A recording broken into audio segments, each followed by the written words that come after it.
know. As you know, I'm not too hot on Jesus. He's all right. As far as like ancient philosophers go, you could do way worse. I give him a B plus.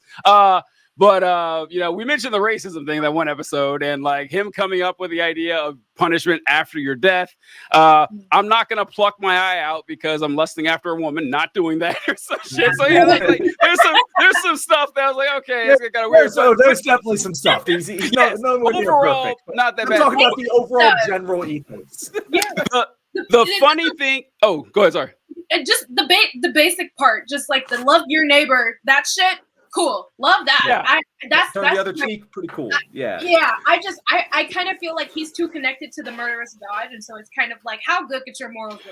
I'm sorry. Oh, God. Okay. So, man, I write this down before I forget. So what I wanted to mention was about evangelicals. And so they don't worship Yahweh. They don't worship Jesus. They worship first white supremacy.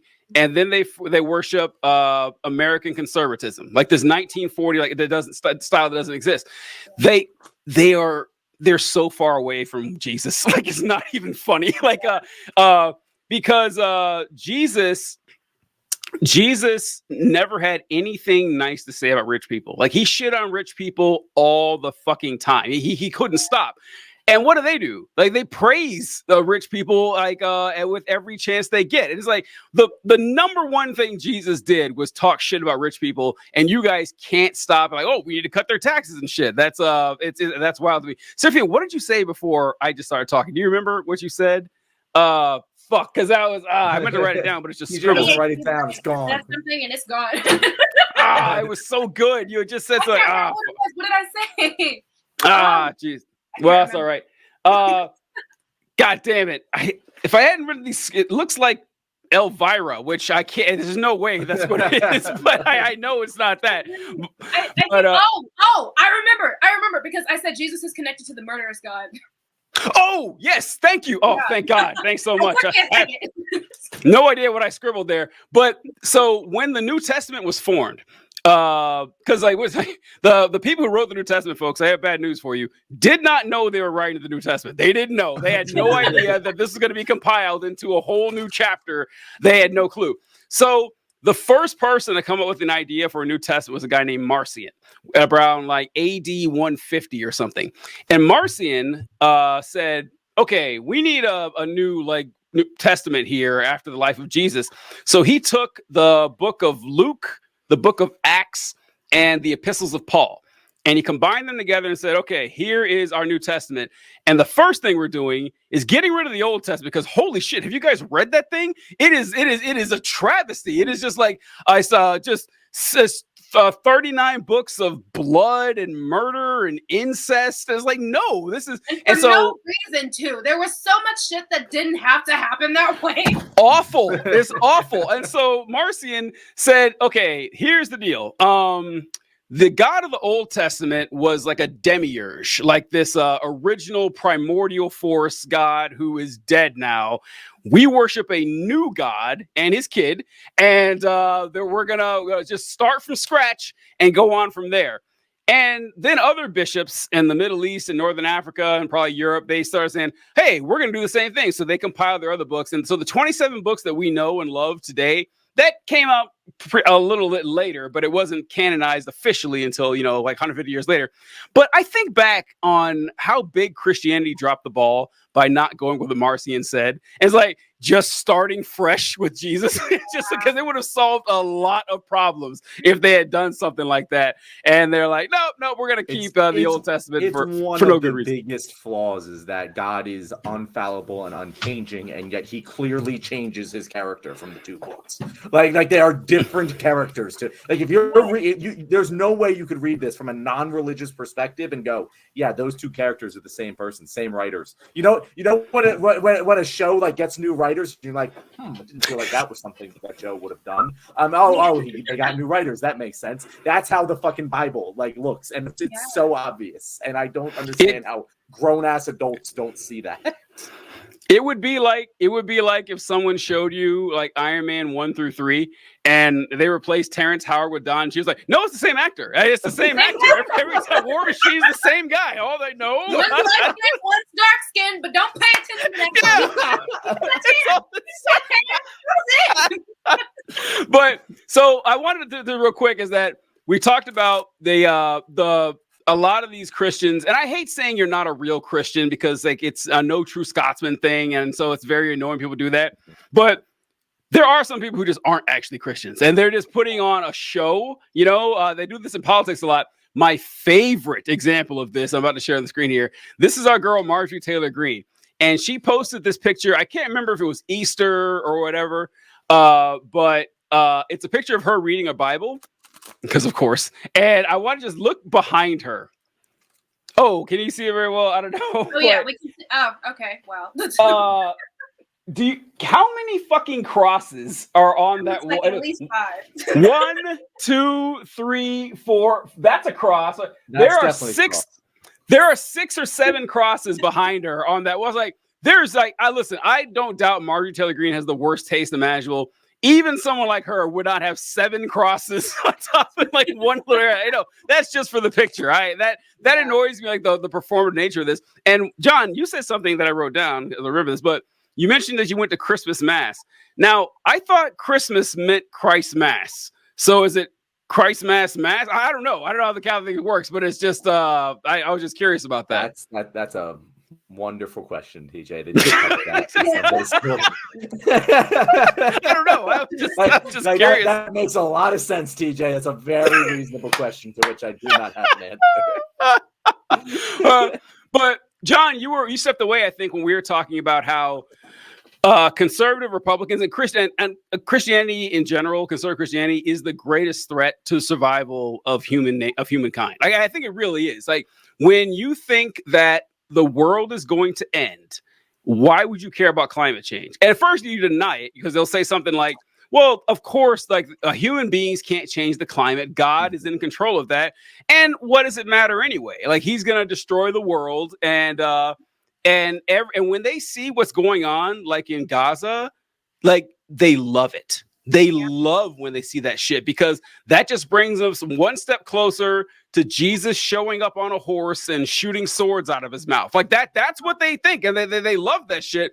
So like, I don't know what to do about this. I mean, I'm glad they're dying or they're dying off, and Donald Trump is helping out a lot with that, which is really great, which is really funny. And, but like, what do you? In court has been really hilarious to see. Yeah, it's great. But do you agree, John? Like, am I off base there? Because that's how I really see it. And people don't take it seriously enough. I don't think a lot of liberals think that. Because a lot of liberals, their exposure to Christianity is other liberals like them who like don't actually believe the shit. It doesn't really affect their lives. They don't think too much about it. And so they think the people on the other side are just the same way with a different color on their jersey. And it's not. Like they actually let these things influence their decisions. And the fact that the liberal, like even like the liberal, and God, I fucking hate to say this, the liberal news media treats these religious fundamentalist people in Congress who say shit like that as, and like who say, like Marjorie Taylor Greene has said, we should have a Christian nationalist nation. Like they say this with their mouths, and then the liberal media just goes, "Oh well, no, that's just the other side of the story." And it's like, no, that's religious fundamentalism. That's what the fucking Nazis did. You should describe it that way. And because so many liberals are just like, "Oh well, say la vie."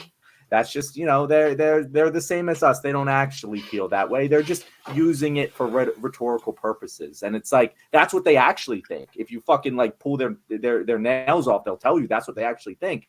But that's not real. It's just fake. And the reason that they don't know it's real is because, again, they don't examine this shit too hard. And it's really a shame. Serafina, your thoughts?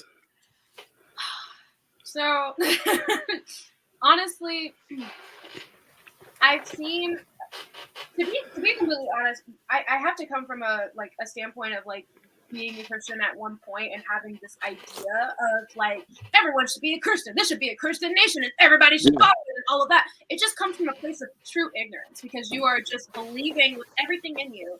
My religion is the only true religion, and everyone on planet Earth should follow my religion and my God and all of this. And it's just like, at the same time, they claim to be so loving. They claim that their God is so loving, so forgiving, and all of this, and they care so much about the issues and stuff. But in the exact same breath, if it wasn't a so-called sin for them to kill themselves in order to get to heaven in time, or get to heaven or whatever, they would do it in a heartbeat. And that's the reason why they don't care about other people's lives, because they're like, well, I mean, God's gonna kill the world anyway, and everybody's gonna die anyway, and so it doesn't matter. And it's really sad because those exact same people will also turn around and say life is precious because God knew you whenever He conceived you in the womb, and so that's why abortion shouldn't be a thing. And so it's like there's this big circle of them contradicting themselves over and over and over again, and they can't see it because I didn't see it when I was a Christian. True. I was completely just in it, and I was like, I mean, hey, this is how I feel. I was pro-life. I was a hardcore Christian.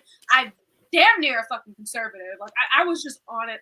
And like I said, it just comes from a place of ignorance and being in this little bubble of believing that since your religion is the only true religion, that everyone should follow your God and everyone should believe the way that you believe. And it's really, really sad to see people in power have those thoughts. It is sad. It's also so frustrating too, because I remember in my days of being like a conservative Christian and everything like that, there were a lot of very apparent problems that I kept having to shove away because they didn't like. And you mentioned the not committing suicide thing. That one I thought about a long time because, like, so in Catholicism, John, correct me if I'm wrong here, but like Catholicism doesn't believe in eternal security of the believer. Like, you can be a Christian, but if you like commit a mortal sin, you can still go to hell, right? Is that true? Is that not how all Christian? Oh no, not for, no. If you commit sins, you go to hell. If you kill yourself, you're in hell. No, if you're a baby, if you're an unbaptized baby, you're in purgatory. If you're a baptized baby, but you like, I know there was a way where babies can end up in hell. I forget exactly what it was, but I remember like reading about it. Just like, fuck, that's. I thought unbaptized babies went to limbo, and I don't know. I'm not a Catholic. I don't know. But it's been a while since I've done this research. So, all right. So for Baptists, we believe in eternal security of the believer. So what we call it, once saved, always saved. So that you convert to Christianity, you say what? Why not sin? Well, because if you have the Holy Spirit living inside, you're not going to want to. That's just But why does the church say you shouldn't? I'm just saying, like, oh, you shouldn't do that. Why?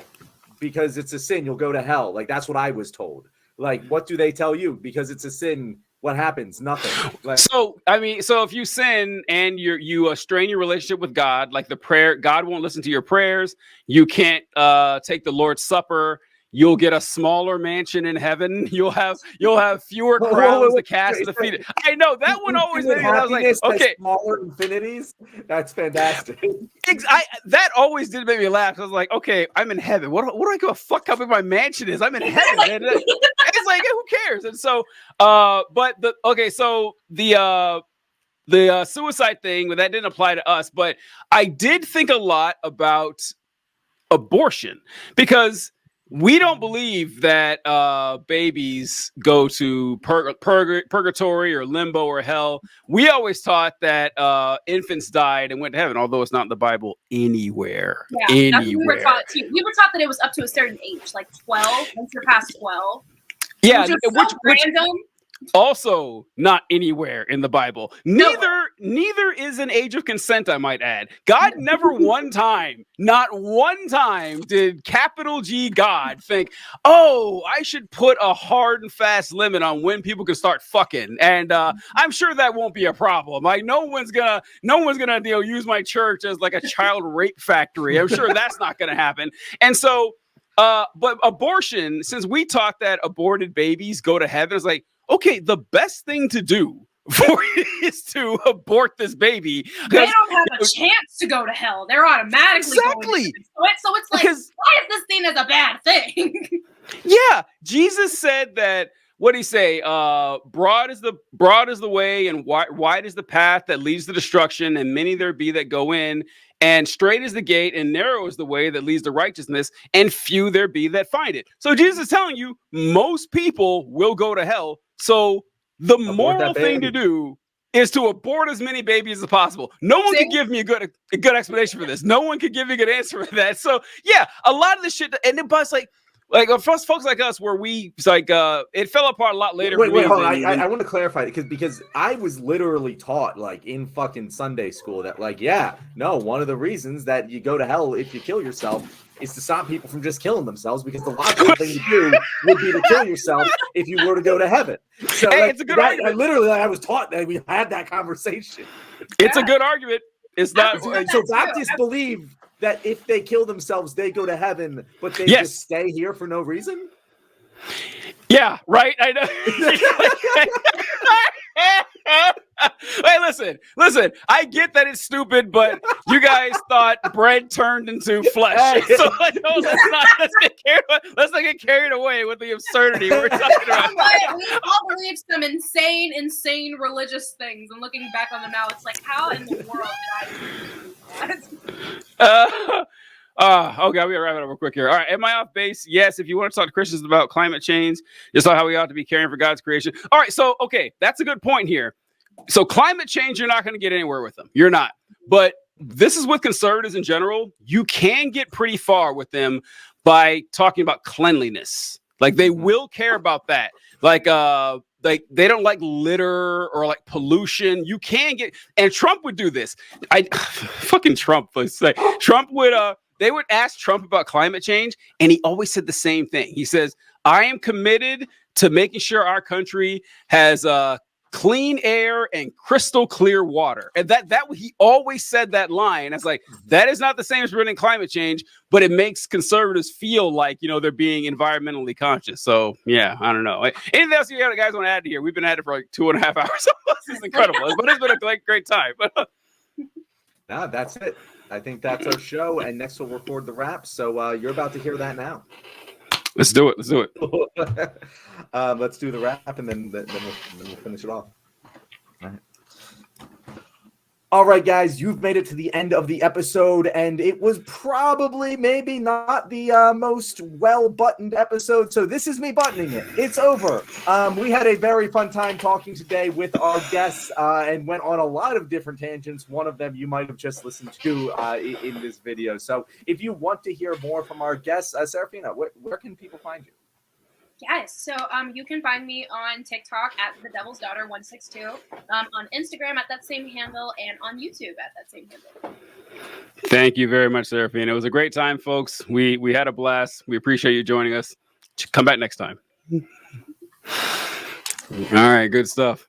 Serafina, you haven't been around, but that is the tamest outro I've ever done. Usually I try to sneak a joke in there, but I know. I just like today I was like, we kind of like hit the gas up pretty hard today. So thank you all right. To everyone who's been watching live. We're gonna wrap now. To Mark and Lena. And Lena, I hope you loved that, Lena. I really did. We tried our best. We tried.